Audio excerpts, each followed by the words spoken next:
The Premier League season is officially over. It is summertime. It is summer transfer window time. So in the next few months, we're going to be seeing a lot of player movement, players coming, players going, players switching clubs. 3 teams moving up to the Premier League to begin their journey in the Premier League. 3 teams going down to the Championship to begin their journey in the Championship.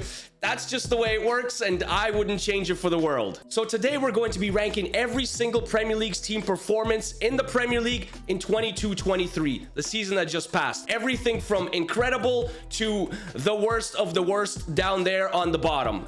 Let me show you how it's gonna work. So as you can see, we have 5 columns. The first column is bravo. Bravo.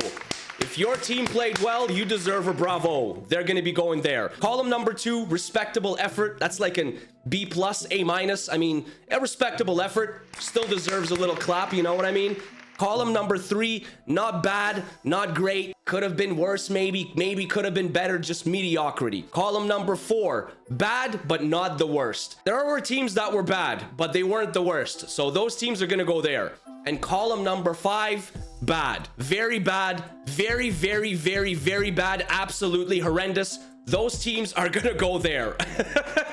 By the way, I made these columns myself. So the first team we're gonna be starting with is Bournemouth, the Cherries.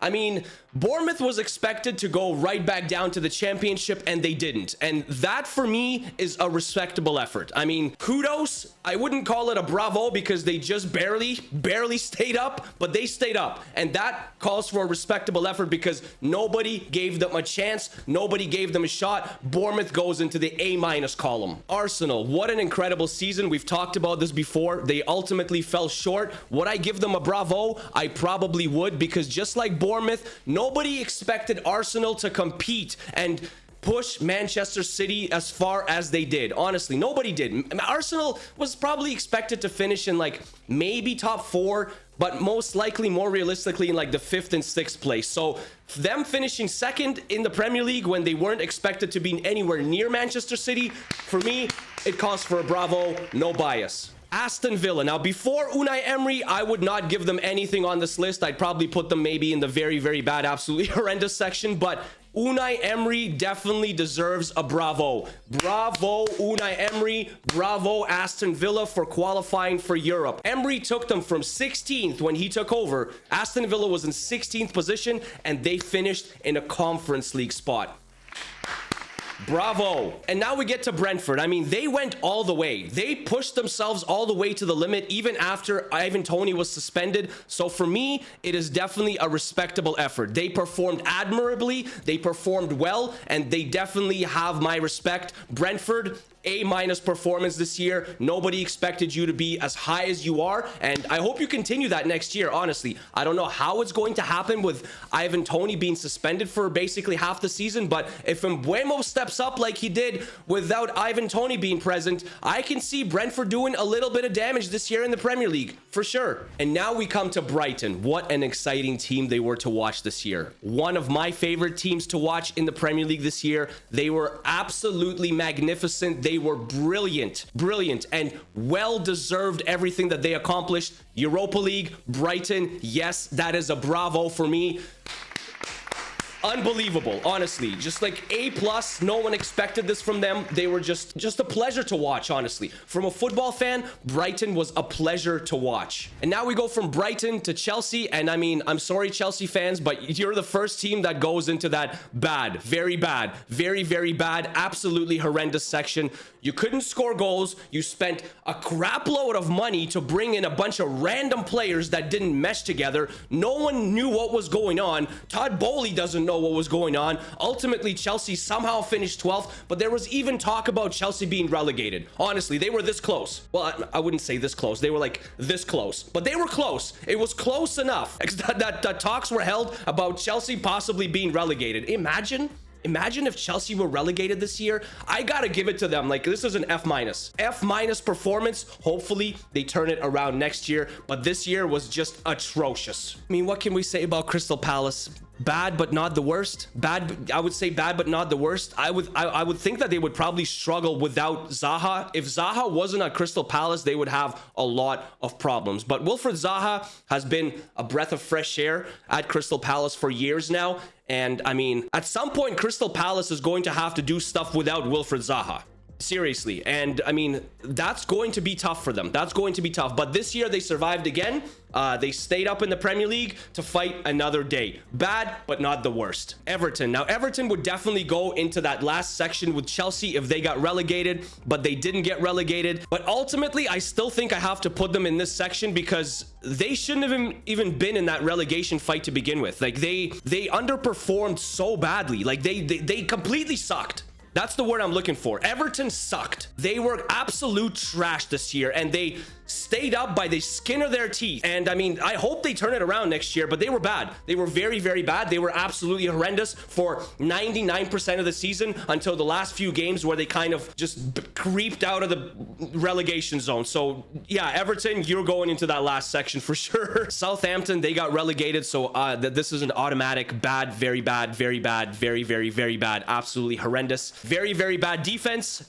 They couldn't score any goals. I don't know how many times they switched managers. It was just a whole, it was just a headache. It was honestly just a headache. It gave me anxiety watching Southampton. They were just truly, it looked like they didn't know what was happening. Really, they didn't know what to do. The players didn't know where to run. The players don't know how to defend. The goalkeepers were bad. Everything was bad about Southampton this year. And I mean, they were one of the worst, if not the worst. They were the worst team in the Premier League. But I mean, they showed some moments sometimes that they could compete. But ultimately, it was not enough. It was never enough. Southampton, you were terrible. Fulham, you got to give it to Fulham. Definitely a respectable effort this year. If Mitro wasn't suspended for those 10 games against that Manchester United referee fiasco, like I talked about it before, I really do think they would have pushed for a Europe spot. They were very, very close, but ultimately losing Mitrovic for those 10 games, it cost them that, but they still finished in a high position. They beat a lot of good teams and they performed very, very well. So you got to give it to Fulham. Respectable effort. A- probably. I don't think people expected them to finish as high as they did, so Fulham goes into the respectable effort column. Leeds United, oh my, what a collapse. I mean, they were the worst defensive team in the Premier League this season. They allowed the most goals in the Premier League this season, and if you can't play good defense, you are not going to survive in the Premier League. There's just too much skill, too much class. It is the best league in the world, and if you allow, I think it was 78 goals in 38 Premier League matches Leeds allowed. Someone correct me if I'm wrong, but I think it's 78 goals they allowed. So when you allow 78 goals in the Premier League over the course of 38 matches, you go into the bad, very bad, very, very, very bad, absolutely horrendous section. Leeds, I'm sorry you got relegated. Hopefully you come back up. I have a buddy who's a huge Leeds fan, and I feel terrible for the Leeds fans because it's a massive club, but ultimately you guys sucked. You guys sucked this year and you deserve to go down. Leeds, very bad. Leicester City, also very bad. They were very, very bad, and honestly, I would blame some of the players for that, like Tielemans, for example. Like, he looked like he didn't want to be at Leicester at all the entire season. Like, he just looked like on the field like he didn't even want to play for them anymore. So unfortunately, Leicester had a downfall and they got relegated, so I do have to put them in the bad, very, very bad section. But the only reason they go there is because they did it to themselves. No one expected Leicester to get relegated at all, because last year, well, the year before, well, last year, they finished 8th, I believe, on 55 points. Someone again correct me if I'm wrong, but going into this Premier League season that just finished, no one expected Leicester to get relegated, let alone be in a relegation fight. But they got absolutely annihilated every single game. So Leicester, absolutely horrendous. Liverpool, a disappointing season by Liverpool standards. I do have to agree with Jurgen Klopp. I do have to agree with some Liverpool fans. They just didn't play up to their standards. The Liverpool didn't whatsoever. But they weren't the worst. They weren't the worst. I would say they were not bad, not great. They had some incredible moments, but they had some moments where we're just like, what's Liverpool doing? Like, what are you guys doing up? What's happening? You know, like they were just consistently inconsistent this year. That's what they were. Not bad, not great. There's definitely room for improvement. They go into that third section. Manchester City, from start to finish, bravo. Couldn't have done it any better, honestly. Arsenal gave you a run for their money. Ultimately, Arsenal failed. Manchester City were crowned champions. Manchester City won the treble. Probably the best team in the world right now. Is that arguable? Man City, the best team in the world right now? The best club in the world right now? Possibly. But I mean, the Premier League, they were the best team. So gotta give them a bravo. They were just down the stretch. Absolutely phenomenal. Absolutely phenomenal. So consistent, so poised, so serious about grabbing that title. I mean, you got to give it to them, right? You got to give it to them. Champions and well-deserved. Manchester United. Now, if you ask me about Manchester United in the beginning of the season, I would probably say they were bad. And they weren't great. They weren't great, but they turned things around and they had a very respectable season. They were very good, honestly, and I can only see them improving next year. I can only see Man United improving next year. So you got to give Ten Hag a clap, because although they started poorly, they ended very well. So bravo, finishing where they finished. Newcastle United with Eddie Howe. What can I say? I mean, bravo. Just like Leicester City, that no one expected Leicester City to get relegated.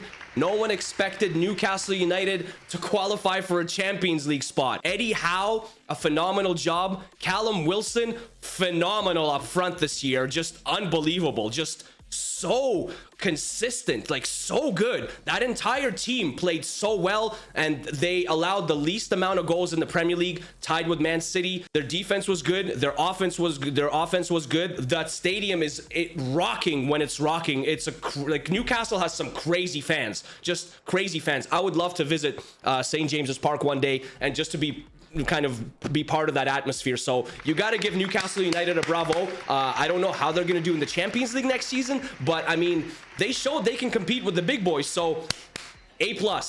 And now we come to Forest, good old Forest. Now, I would put them in the bad, very bad, absolutely horrendous section, although they did not get relegated. They stayed up. And the last few games, Awoniyi, he was clutch. He scored a lot of goals that ultimately kept Forest up in the Premier League. I don't know how they're going to do next year. I think in my prediction video, I did say they might get relegated again next year. I did say that, actually. It's not, I think. I know I said that, but I'm probably going to put Forest into this bad but not the worst section, because they were bad for most of the season. But then when it came to perform, they performed and they got themselves out of trouble. So, I mean, it's a D. It's a D, probably a D, but at least it's not an E. It's not a fail. Tottenham, good old Spurs. You are going right beside Leicester City right here. Bad, very bad, very bad, absolutely horrendous. Very disappointing season from you guys. Honestly, I expected more. I really did expect more. Now, if Harry Kane leaves next season, I don't know what you guys are going to do. I know you guys got a new manager, and that's fantastic, but I mean, geez, what can we say about Tottenham? What can we honestly say about Tottenham? They weren't good. They were not good this year. Very inconsistent. Lost games that they probably shouldn't have lost. Remember that game against Bournemouth that they lost? What was that? 3-2. That was just bleh. That was that, and that was ultimately Tottenham's season. Bad, very bad, absolutely horrendous. Hopefully there's room for improvement. In fact, there's got to be room for improvement, because you can't get any worse. West Ham United. Now, if we're judging West Ham United strictly by Premier League performances, and in fact that's exactly what we're doing, I am going to be putting them into this bad but not the worst section, because for most of the season they were trying to avoid relegation. They were battling with the teams that got relegated, but then they went and won the Conference League, so now they're going to be playing in the Europa League next year. But since we're judging West Ham strictly based on Premier League performance, I'm giving them a D. There was a lot of players that underperformed. Paqueta, Souček weren't great. Declan Rice was fantastic. Scamacca also was injured. I personally like Gianluca Scamacca. I thought he was a great signing for them. It was unfortunate that he got injured. He scored a couple of bangers, absolute bangers for West Ham. So, I mean, West Ham, I think there's lots of room for improvement for you guys, and I think you will improve next year. But for this year, bad, but not the worst. And ultimately, Wolves, I'm putting you into this section again, bad but not the worst. You would be under bad, very bad, very bad, absolutely horrendous if you got relegated, but you didn't get relegated. Wolves definitely need a shakeup. Something needs to change at Wolves, because the way that they're going, they're just going downhill every single year, and it's only a matter of time that they may get relegated and come back down to the championship. So bad but not the worst for Wolves. D- probably. They stayed up, so I guess that's some sort of accomplishment, but everybody expected a little bit more. Truly, everyone expected a little bit more from you, and you were disappointing. So this is the list. Let me know if you agree with it, and let me know what other kind of videos you want to see down in the comments. Thank you again for watching. I love doing these videos. We're going to be doing this all summer until the Premier League season starts up again. But until then, have yourself a wonderful, wonderful rest of the day. Make sure to hit that like button, hit that subscribe button. If you are new, hit the little noti bell as well, so you don't miss out on any of my future videos on this channel. And I'll see you guys very, very soon. All right, peace.